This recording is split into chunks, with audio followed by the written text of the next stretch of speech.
Hello everyone and welcome back to my channel, BethChatsBooks. Now today I'm going to do a part 1 of a June book haul. As you can see behind me, I've changed the background again. I'm hoping for the meantime this can be the main background. It's been frustrating in the past couple of videos trying to find the right place to film, as I've come back to my family home at the moment and it's a cramped bungalow, everybody's back for the summer, so it's been really difficult to try and find the right kind of space to start filming these kind of videos. So at the moment I'm going to use this background as the main setting, but if anything changes I'll let you guys know. I'm very aware that it's a late night film today. The sun's gone down and it's starting to get quite dark, so I'm just going to go straight on with part 1 of the book haul so that I'm not filming in the dark.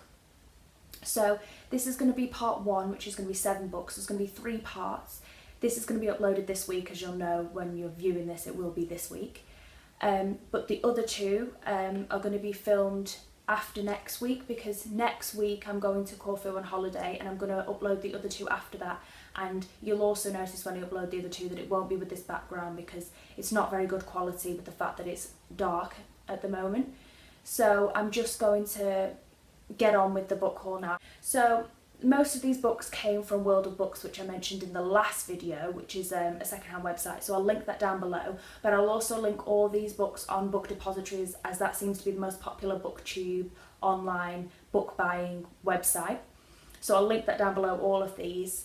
And without further ado, let's just get straight into it. So the first book that is on this June book haul is Daphne du Maurier's Rebecca. Now, Lauren over at Lauren and the Books has raved about this in the past year, and Mercy of Mercy's Bookish Musings has previously read it and said it's phenomenal. I think Lauren gave it 5 stars and said it was amazing, and I've always wanted to read Daphne du Maurier. So when I saw this that was quite cheap on World of Books, I snatched this up. If you could just see here, it kind of has residue from a past sticker, which is a little bit irritating. But apart from that, it seems to be in quite good condition considering it's secondhand. Now, I don't know too much about this story, but I can read you the blurb and we can get a little bit of a better idea, because there's no point me trying to blag that I know what this book's about if I clearly don't. So it says, working as a lady's companion, the heroine of Rebecca learns her place. Her future looks bleak until on a trip to the south of France she meets Max de Winter, a handsome widower whose sudden proposal of marriage takes her by surprise. She accepts, but whisked from glamorous Monte Carlo to the ominous and brooding Mandalay, the new Mrs. de Winter finds Max a changed man, and the memory of his dead wife Rebecca is forever kept alive by the forbidding housekeeper, Mrs. Danvers. Not since Jane Eyre has a heroine faced such difficulty with the other woman, an international bestseller that has never gone out of print. So that sounds like a very mysterious and intriguing kind of storyline. I really like this idea of it being the other woman and trying to figure out what's going on there.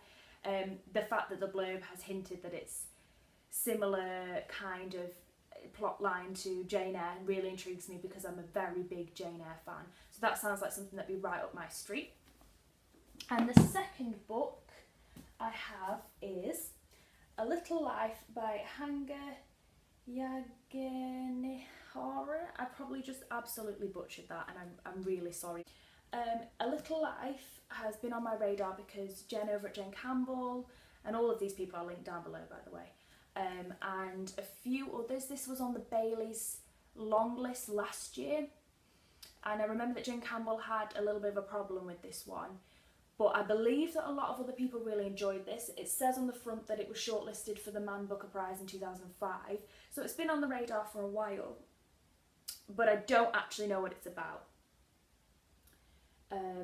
There's just a lot of description and reviews on the back. So there's not actually a really helpful blurb with this one. But I think I vaguely remember that it's something to do with, I want to say, some friends in America. Based on the little picture there, if you can see a little bit, I don't know if you can, it looks like kind of the American style houses with the balconies. So if that gives you a hint to it at all, I'll make a link to the book depository, which will probably actually have a synopsis. So apologies for that absolutely butchering of any kind of synopsis of what that is, because I don't have a clue, so apologies there. And And then the next one is The Trouble with Goats and Sheep by Joanne Cannon. Now this one also has been on the radar. All these previously mentioned people, Mercedes and Lauren, have raved about this book. It sounds really intriguing to me. It's about two little girls, and Mrs. Creasy is an old lady on their street and she goes missing.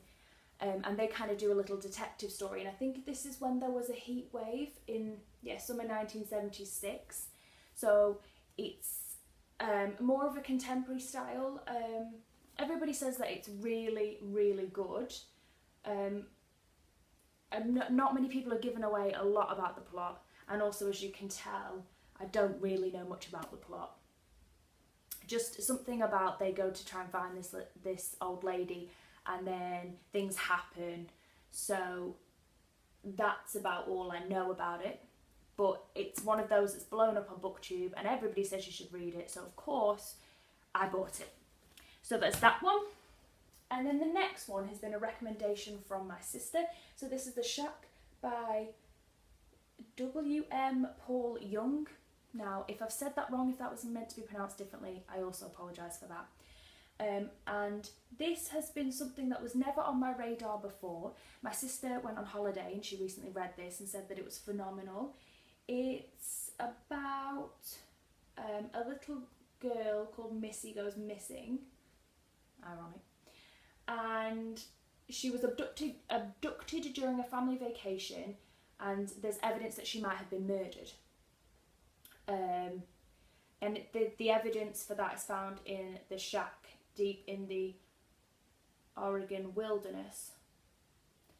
And I think it's about her father coming to terms with this. A lot of people said that it's very religious, but it kind of,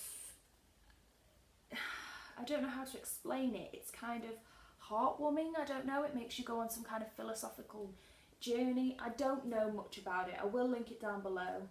But it was one of these I don't really know much about, and what I did hear, I thought it sounded like a kind of generic crime thrillery thing. They find this evidence, missing child. This is all very common motif in crime thrillers, but apparently it's got a religious undertone.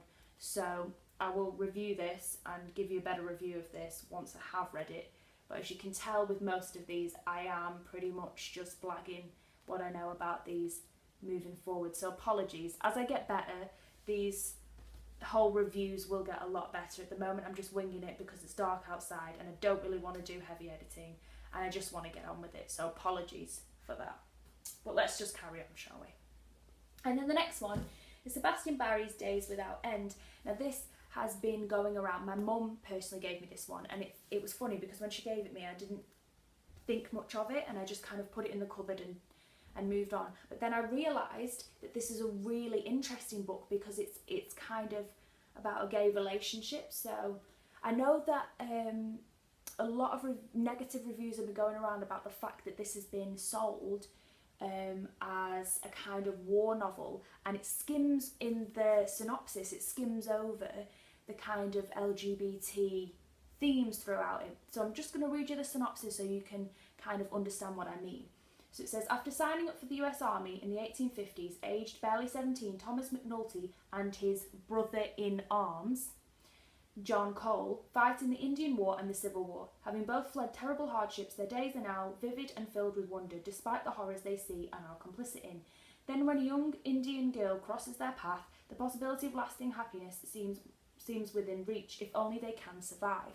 So apparently the whole comment of the brother-in-arms when actually they have a relationship with each other has been highly controversial. I know it has the rainbow here that a lot of people know kind of tends to be the LGBT symbol. But otherwise, if you look at it, it is pretty neutral, and the language seems quite neutral, whereas apparently the content of the book is very different. So it will be really interesting to read this and see how I feel about what the cover looks like and what it's presented and then what it ends up doing, and to see whether people's kind of criticism I feel is valid. So I think that will be really interesting. So there's that one, and then just two more to go. So the next one is Nutshell by Ian McEwan. Now Sophie Carlin's channel, she's an Australian YouTuber and I'll link her down below. She raved about this book very recently. She said you have to read it. And I believe it is a retelling. If anybody wants to correct me, I wanted to say that it was maybe a retelling of Hamlet. Oh yeah, retelling of Hamlet.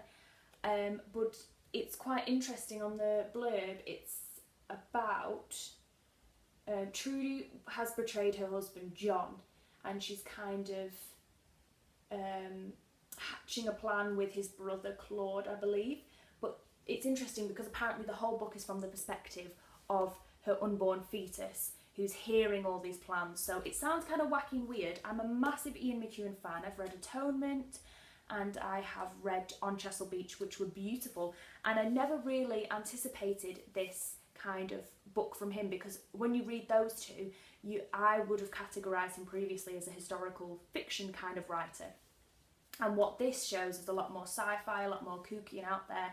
I did have to read Saturday, I've just remembered, for a module in my degree, and I really didn't get on with that. I thought it was really interesting, but I didn't think his characters were as well developed as in the other two books. But this will be really interesting because this is kind of going down a more horror-y, dark path, and I really want to see how Ian McEwan manages to do that.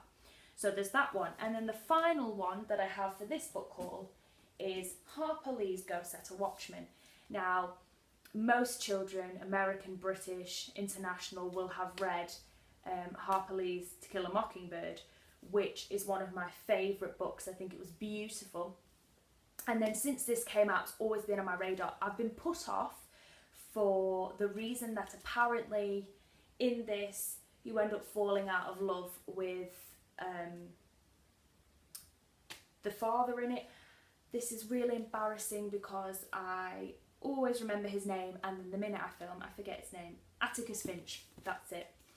And that you end up seeing him in a different light, and he's always been my hero since I read that book. It's a fantastic book and I'm not yet ready to have my heart broken, but I can't live in a world where I haven't read this.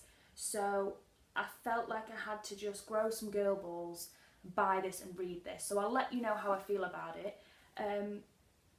It'll be interesting to see how this works out because she's always been famous for being a one-off writer.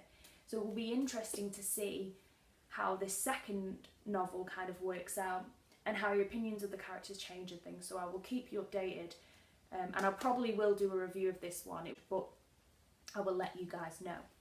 So that is everything for this book haul. As I mentioned earlier, the other two book hauls will be up in the next 2 weeks, hopefully.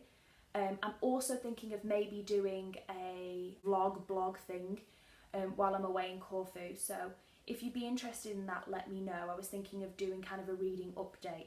So if you'd be interested in a vlog, then let me know. And that's really all that I wanted to say today. Comment down below if you've got any suggestions for anything else. That'd be great. And this is me over and out for now. So bye everyone.